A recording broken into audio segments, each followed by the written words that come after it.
Good morning, this is Shelby Law with the Great Basin Fire Potential Briefing for Saturday, June 18th, 2016.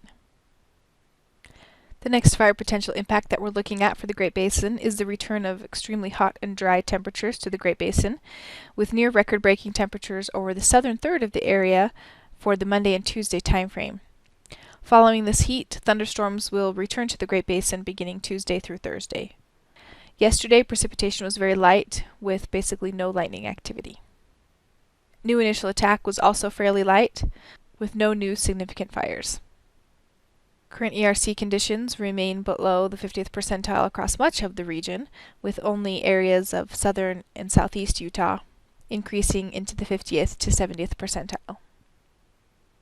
Live fuel moistures were sampled across many stations in Utah this week, showing a downward trend in the sagebrush near normal for the time of year.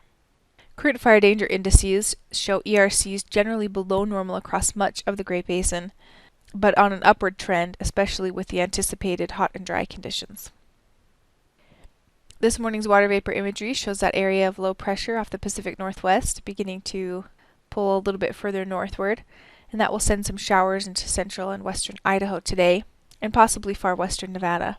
We're also seeing the ridge of high pressure build back towards the Great Basin as that low lifts off to the north, and it's this ridge that will bring the hot and dry conditions to the region.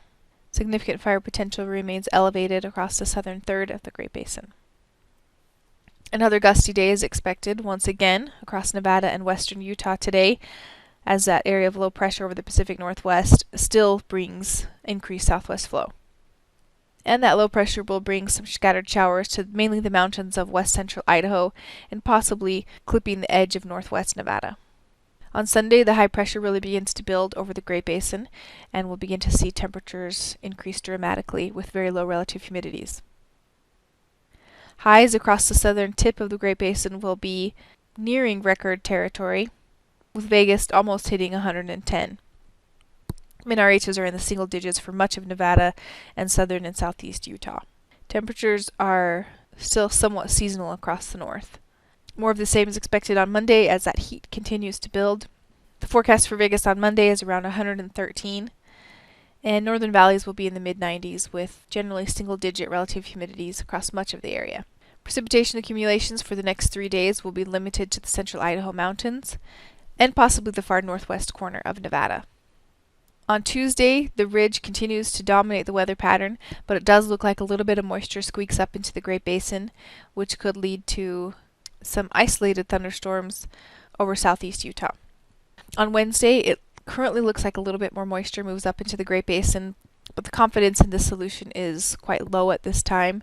It does look like we will see some thunderstorms return to the Great Basin on Wednesday, but just how much precipitation they bring and how widespread they are is not very certain at this time. That moisture will linger for Thursday with some thunderstorms continuing as well, and continuing across the north for Friday as another low moves into the Pacific Northwest. Precipitation accumulation for the Tuesday-Wednesday timeframe, according to the models right now, looks fairly light, with maybe just some precipitation accumulating over the higher elevation of Utah, where we expect those thunderstorms to generally be on the wet side there. The extended forecast going into the first part of July is calling for much above normal temperatures over the Great Basin, with below normal precipitation across the north and possibly some above normal precip over southern and southeast Utah as we'll begin to see some moisture move northward from the south.